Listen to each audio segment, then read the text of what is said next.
내 괴롭힘 진짜 유형이 다양해요. 쟤만 왕따 시키는 거 이런 것도 사실 하수야. 근데 업무 결제를 할 때 A를 선택할 수도 있고 B를 선택할 수도 있어. 아무 차이가 없거든. 근데 계속 다시 반려를 해. 너 빨리 집에 가는 거 보기 싫거든. 이건 어떻게 입증해?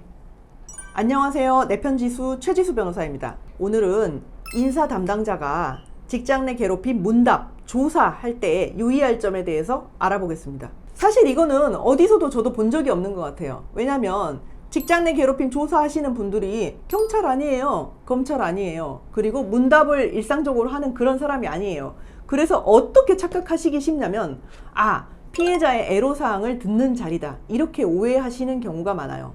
또는 피해 근로자가 아무것도 아닌 걸로 신고했다라고 본인 개인 판단에 여겨지잖아요. 그러면 뭘 이런 걸로 신고해. 아니면 두루두루 좋게 지내. 네가 원만하지 않아서 그런 거야. 이렇게 대응하기가 쉬워요. 그러니까 그것이 인사 담당자 입장에서는 원만하게 해결하기 위한 어떤 한 방편일 수 있는데, 그게 피해 근로자한테는 이 차가해? 막 이런 형태로 될 수도 있고, 공정성 상실했어? 하면 엄청난 시비에 휘말릴 수가 있다는 거예요. 그래서 조사할 때는 주의를 해야 되는데, 저는 특히 오늘 드릴 말씀은 문답, 물어보는 과정에서 어떤 일이 있었니? 그 다음에 가해자한테는 이렇게 한 적이 있니? 라는 확인 과정을 거칠 때 어떤 점을 유의해야 되냐, 이런 걸 말씀드리려고 합니다. 간단한 경우일 수도 있는데 이건 사실 중요해요. 피해 근로자는 분명히 신고한 피해 내용이 있어요. 근데 이걸 너무 패를 노출하면서 피신고인한테 물어보면 안 됩니다. 그러니까 예를 들면 추상적으로 물어야 되는 것이 기본이긴 해요. 예를 들면 피해 근로자는 뭐 며칠날 몇 시 어디에서 어느 장소에서 네가 손으로 어깨에다가 이렇게 하고 뭐 어떻게 만지고, 그 다음에 어떤 발언을 하면서 너 남자친구 있지? 남자친구하고 요즘 좋아 보이더라? 재미 좋아? 이런 말을 했다. 그렇게 주장을 피해 근로자가 하는데 너 그런 말 한 사실 있니? 이렇게 물으면 그건 좀 너무 구체적이다. 요런 얘기죠. 추상적으로 어느 장소에서 간 적이 있습니까? 하나씩 또 스무고개처럼 가기도 해야 돼요. 어느 장소에 간 적이 있느냐? 거기는 어떻게 해서 가게 됐느냐? 혹시 네가 어떤 발언을 해가지고 상대방 피해 근로자가 기분 나빠하는 것을 넌 알고 있니? 이런 식으로 물어야 된다는 거죠. 기본. 왜냐면은 어떻게 신고됐는지 다 노출해버리는 거는 프라이버시 문제도 있고 사실로 접근할 수 없게 만들어요. 이미 어떤 사실로 신고됐구나라는 걸 알아차린 가해자는 그 점에 있어서 방어적으로 얘기를 하죠. 그러면 그 사실관계를 술술 무슨 일이 있었다라고 얘기를 못하는 거죠. 가해자도. 왜냐면 자기는 안 했다고 해야 되니까. 그럼 진실에 나는 근접할 수가 있다 없다? 없죠. 이거는 수사기관에서도 마찬가지예요. 이런 조사시 문답에 대한 유의점을 수사기법상 다 경찰은 배우고 공부해서 하는 거잖아요. 근데 인사 담당자는 어때요? 그런 사람들이 아니에요. 그러니까 그냥 대화하듯이 하다 보니까 문제가 많이 생기는 거예요. 그래서 질문을 너무 피해 근로자 입장을 다 밝히면서 물어보는 것은 안 된다. 그 다음에 두 번째, 어디까지를 인정하냐? 불인정하냐? 사실관계를 확인하는 질문을 던져야 된다는 거예요. 이건 뭐냐? 증거에 입각한 걸 묻는다는 거에 해당하기도 해요. 증거, 인정, 불인정을 어디까지 하느냐? 저는 거기 간 적이 없어요. 아니면 저는 그런 말을 한 적이 없어요. 건배하고 할 때 나는 허리를 끌어안으면서 건배하고 그런 적이 없어요. 이렇게 얘기를 하면, 그러면 너는 위치에 어디 있었고 너는 어디 있어갖고 허리를 끌어안을 그런 위치에 안 있었네. 그거 CCTV 있냐? 이렇게 해야 된다는 거예요. 증거에 입각한 확인이 필요하다는 거예요. 이걸 왜 그럼 증거에 입각해야 되냐? 이건 간단해요. 조사 완료 후에 이 문답서 작성한 사람은 뭐를 해야 돼요? 조사 보고서를 쓰셔야 됩니다. 그러면 나는 어떤 증거에 의해서 누구는 이렇게 얘기하고 쟤는 저렇게 얘기하고 제3자는 그 상황에 어떻게 얘기하는 걸 종합해 봤을 때 이런 사실이 인정되고 이건 직장 내 괴롭힘으로 판단된다. 사실의 인정, 판단 두 가지가 다 있어야 된다는 거예요. 어떤 행동이 있었다는 사실관계를 확인했으면 무조건 다 직장 내 괴롭힘인가? 법적 판단이 있어야죠. 직위의 상위, 하위 이거 관계가 있어가지고 지위의 우위를 이용해서 이렇게 한 행동인가? 업무상 적정 범위를 초과했나? 그 다음에 신체적 정신적 해를 끼치는 행동인가? 업무에 지장을 주는 행동인가? 요런 거를 요건별로 따져야 된다는 거예요. 그러면 사실관계 확인은 문답으로 확인해서 확인을 하고 이 사실관계를 인정할 만한 증거가 있는지 확인을 해서 설치를 해주고, 그 다음에 지금 제가 얘기한 것들에 의한 판단, 그래서 이런 행동을 했는 건 세 번째, 직장 내 괴롭힘이 맞아? 라고 써줘야 된다는 거죠. 이 보고서 작성하는 사람이 누구야? 인사 담당자, 나! 그럼 물어볼 때도 차례대로 이런 거를 확인하는 프로세스대로 물어야 된다는 거죠.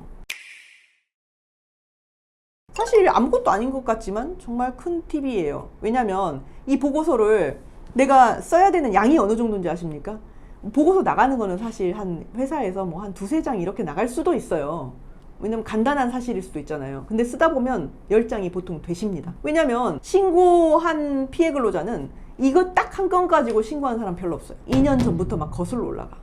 2년 전에는 이렇게 얘기를 했고 내 것도 아닌 것도 막 말해. 누구든지 아까 신고할 수 있다고 했잖아요. 그래서 나뿐만 아니라 쟤한테도 저렇게 얘기하는 거 내가 들었다니까. 그리고 그런 소문도 있었어. 여직원하고 뭘 어떻게 했대. 뭐 이런 소문도 있었어. 그 다음에 사실은 이 사람이 되게 젠틀하고 엄청 깔끔한 사람인 것처럼 되어 있지만 이 사람은 술만 마시면 무슨 소리를 밥 먹듯이 하는데 그거를 지금은 이미 퇴사한 누구 이대리도 들어가지고 나한테 카톡을 해가지고 그 카톡을 보면 지영아 뭐 누구 과장님 조심해. 그 회식할 때 그 옆자리에 앉지 말고 요렇게 이대리가 나한테 보낸 게 있어요. 요런 걸 막 내고 이래요. 그럼 일일이 챙겨야 될 증거가 CCTV 봐가지고 얘 손 저기로 간다. 아니면 멱살잡이를 한 것 같은 모습이 뭔가 보인다. 요거 하나만 갖고 딱 확인되는 게 아니라는 거예요. 관계를 파악해야 될 필요가 있는 거예요. 그 전에 히스토리부터. 그럼 그 히스토리부터 되게 많아져요. 또 요즘은 직장 내 괴롭힘이 꼭 성희롱이나 폭행, 어떤 언행에 바르지 않은 여기서만 오는 것도 아니에요. 예를 들면 괴롭힘이라는 거, 직장 내 괴롭힘 진짜 유형이 다양해요. 쟤만 왕따 시키는 거 이런 것도 사실 하수야. 근데 업무 결제를 할 때 A를 선택할 수도 있고 B를 선택할 수도 있어. 아무 차이가 없거든. 근데 계속 다시 반려를 해. 너 빨리 집에 가는 거 보기 싫거든. 이건 어떻게 입증해? 그럼 피해자 입장에서 그럼 되게 이런 거를 근데 그게 계속 반복돼.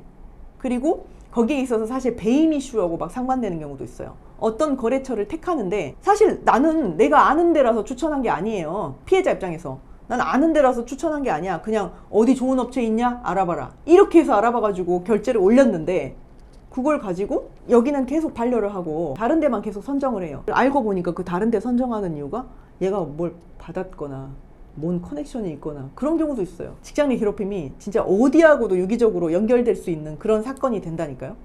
그러니까 뭐 조사하는 사람은 사실은 이렇게 보고 싶지. 이를 요거 신고된 것만 보고 싶어요. 요거 되냐 안 되냐 이렇게. 근데 그렇게 해서 판단을 내려버리면 이제 피해 근로자도 인정이 안 된다고 하면 이의제기를 막 하겠지. 가해자를 보호한다! 뭐 이렇게. 그리고 가해자도 그 하나만 딱 보고 그냥 인정이 되네 너. 이거 하나만 봤어. 하지만 전후좌우를 다 놓고 보면은 오히려 이 사람이 더 피해자인 경우도 있어요. 이 프레임 안에서 막 지렁이도 밟으면 꿈틀한다고 계속 괴롭힘을 당하다가 너 이 새끼 뭐야! 이렇게 하는 경우도 있을 수 있잖아요. 물론 저는 이건 예시입니다. 이런 저급의 어떤 언행으로만 직장 내 괴롭힘이 되는 게 아니라고 말씀드렸어요. 금평하는 과정에서도 계속 그럴 수 있고요. 업무 결제하는 과정에서도 그럴 수 있고요. 인사평가하는 과정에서는 물론 마찬가지고 그리고 누구한테 소문을 퍼뜨리고 다니는 형태로 내 래퍼를 안 좋게 만든다. 평판을. 그런 식의 직장 내 괴롭힘도 있어요. 그래서 유형은 다양할 수 있는데 조사할 때 전후좌우 맥락을 따져서 앞에서부터 경위가 어떠했는지를 살피면서 써야 되고 문답을 할 때는 보고서를 쓰는 걸 염두에 두고 증거의 확보 그리고 인정이 왜 되는지 안 되는지 사실관계를 판단하는 과정을 거친 보고서를 써야 된다. 그리고 솔직히 말해서 이 모든 게 어렵잖아요. 전문가를 사용하십시오. 전문가는 보고서 쓰는 것이 숙련되고 숙달된 사람이고 어느 누구한테도 치우칠 필요가 없는 사람이에요. 공정성 자체가 법무법인 로펌의 기본이잖아요. 그러니까 한번 너무 어려운 상황에 처했을 때는 외부 로펌 자문 받아보시는 것도 한 방법입니다. 이상 내편지수 최지수 변호사였습니다.